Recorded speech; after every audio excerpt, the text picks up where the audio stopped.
So, Okay, great. Hi, Tony. Hi, Beth. This is exciting. We have been talking once a week for 5 years or more.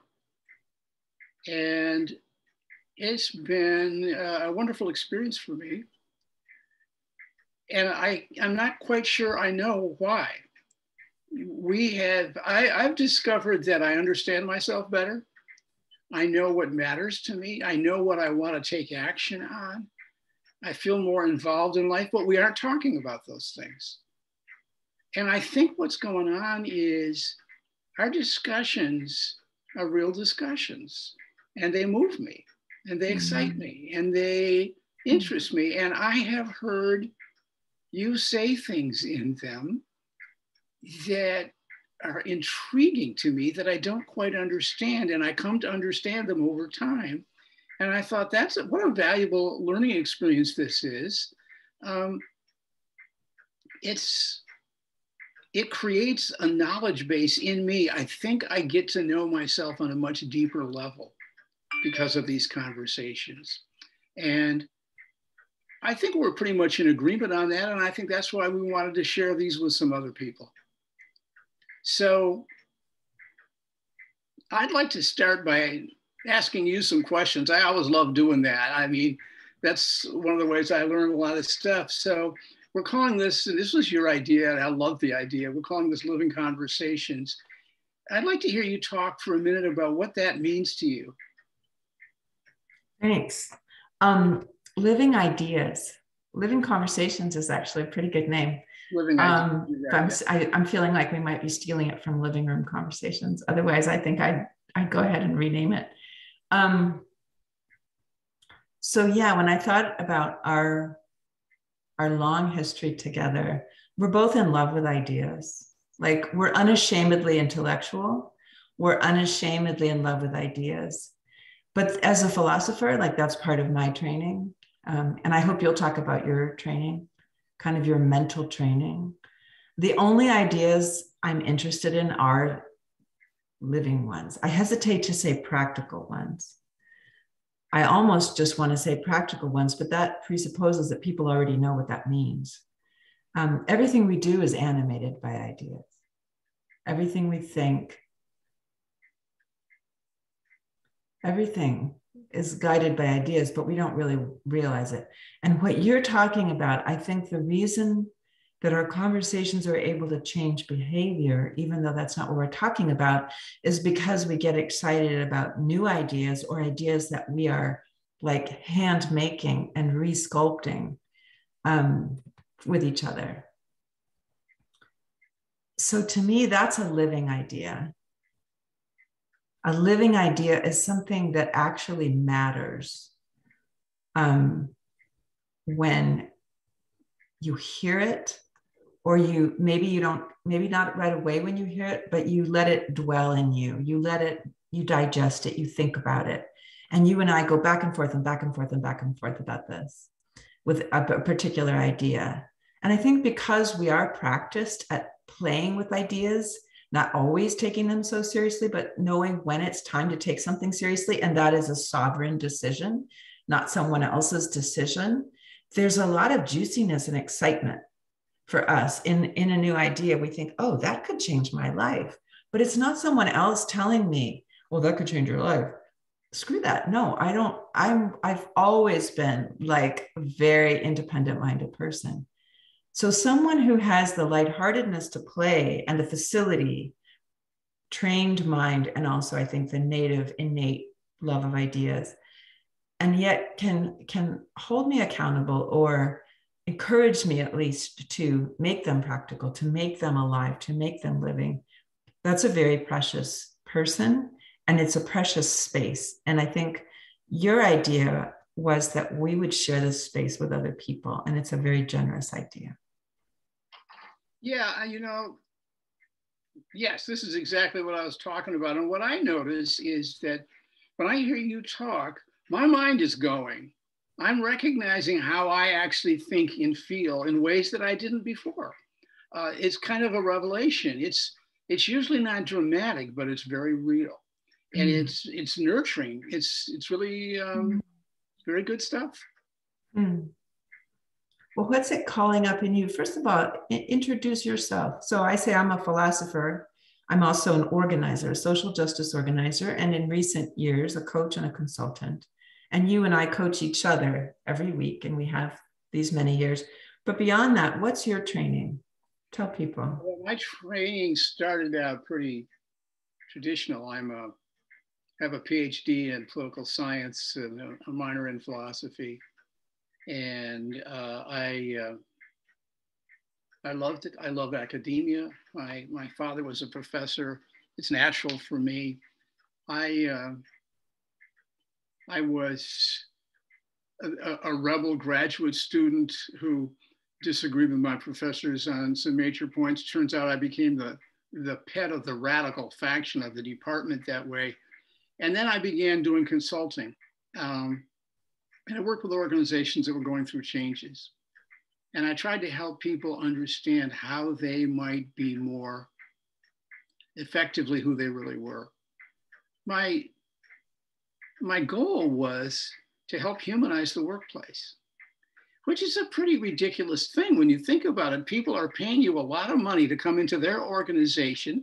They're professionals, they're adults, and you're saying, no, you're doing it all wrong. Why don't you study a little philosophy, or here's some mythology for you to look at? And they always said the same thing. Who do you think you are? We're trying to earn some money here. Our job is to help this corporation succeed, and you're chattering away about philosophy. The secret is they kept me there. They kept asking me to come back because I think they were hearing themselves and they were moved by it. I used to talk about great ideas. I used to play a lot of music. I used to try to get people emotionally involved with their own life. And I just love doing that. And I think that led to this. I think so too. I don't think it's something you used to do. I think it's something you do. Still do, yeah. That's really interesting. Hearing yourself is a really important part of, I mean, I have ideas all the time, just quietly inside myself, and I put them to work. Working ideas is another possible title, just like living conversations. But when you have an interlocutor, when you have a partner in it, you can hear yourself. You can hear, funny, we were talking about living room conversations. One of the great things about living room conversations, which is a nonprofit that I worked for at one point, and I still really respect, that people say one of the great takeaways is not just getting together over differences, especially political differences, and learning to sit down and talk to another person that you might have vilified, but it's hearing what you think, sometimes in the mouth of the other person, and sometimes by realizing, oh no, I don't agree with that at all, and listening to your own internal dialogue. And this is what I want this podcast to do. I have ample opportunity to do this. I want to inspire other people to begin to listen to their internal dialogue or continue and think, oh, that's what I think. That's weird. Do I really think that? What action is that idea having on my life? Yes. Because everything we're doing comes from that. And what are the implications if I were to take action on that? What are the implications? It's very exciting. You know, you just said something that triggered a memory. One of my favorite writers is Madame de Sévigné, the great French letter writer. And she would often write these witty, astounding things in her letters. And then she would say, I'm far from agreeing with myself on that. And I think, what a great thing that is. I mean, and it's not surprising that when she died in the 1690s, someone in, I think, England wrote, a great light has gone out in Europe. And so, I mean, we want people to turn that light on. That's lovely. That reminds me of a bumper sticker that my friend and my soul colleague, who's an acupuncturist in Berkeley Springs, was the first person I saw to have on her car, which said, don't believe everything you think. Yeah, yes. It's like, oh, that's nice. It's very similar. That's great. I'm far from agreeing with myself on this. Right. Yeah. That there needs to be a breathing space for that. Yes. For thinking out loud and talking with each other. And I just want to say, like, okay, we both have PhDs, which means we spent a long time um, on a good day playing with ideas, on a bad day, like feeling really depressed and stressed and Absolutely. never good enough and all that stuff. But it Yep. does give you a kind of like a set of tweezers to play with ideas and move them around. It gives you permission. Again, on a good day, I never felt like we took enough time really digesting and thinking about ideas. Um, it sort of allowed you to feel like you could own them, like the realm of ideas belonged to you.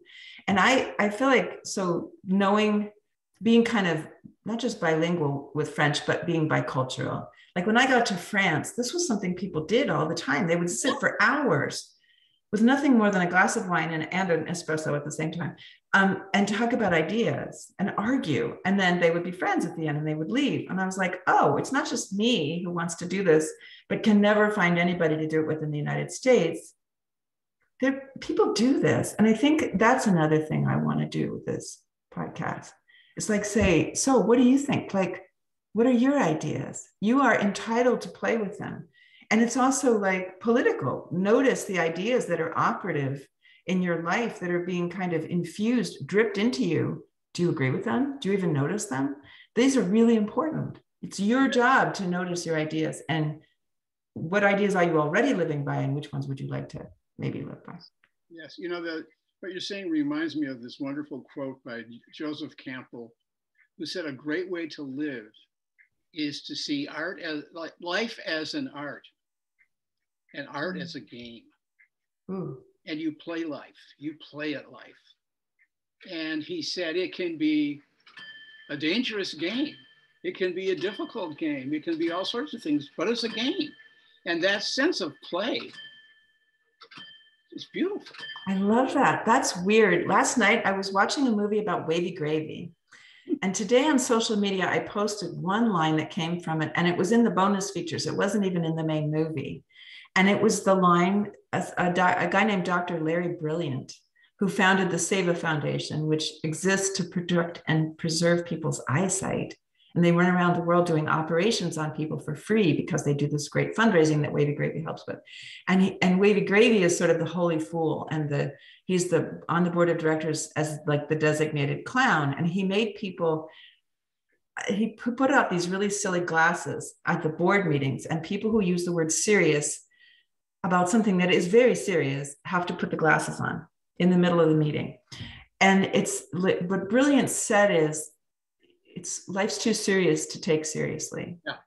And I think, oh, that reminds me of that phrase that I've heard attributed to Quakers and to Thai Buddhists. We have so little time, we must go very slowly.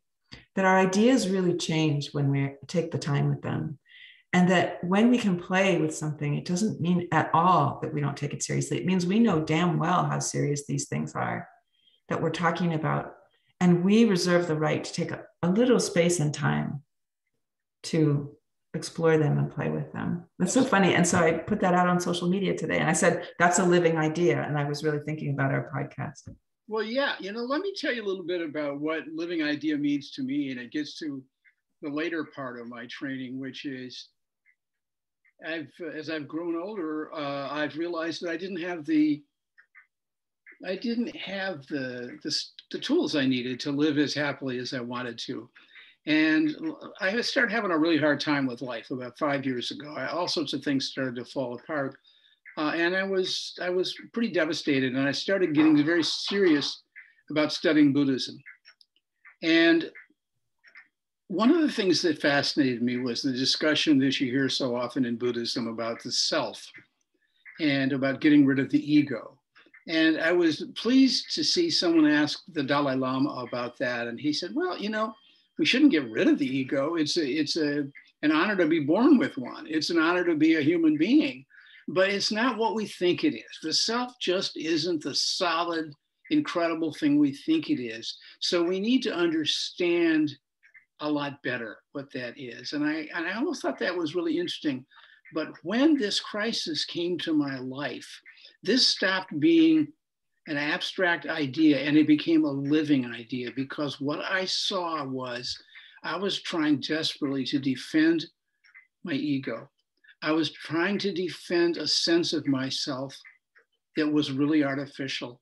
It was important to me to be seen as a respected scholar, as a successful consultant, as someone who knew a bunch of stuff. As soon as I began to see that I could drop that and just be the guy I needed to be and explore things, life began to light up. I began to feel lively. I began to feel happier. I stopped feeling humiliated and humiliated and humiliated. I was really, really enjoying life a lot better. And I continue with that exploration to this day. And there's a wonderful book by a Buddhist writer, Yongey Mingyur Rinpoche, called In Love with Life, where he describes that process in his life, where he, already an abbot of 2 monasteries, just started to fall apart, and how he explored how to pull it together without trying to recreate this ego. To me, that's a living idea. And that's what we're doing. And that's what you did with that one in your life. And I'm still and that's been a real blessing to me, just in our relationship, that you did that. It inspires me. Yeah. Well, okay. We're done with our inaugural podcast. This is exciting. I'm going to stop the recording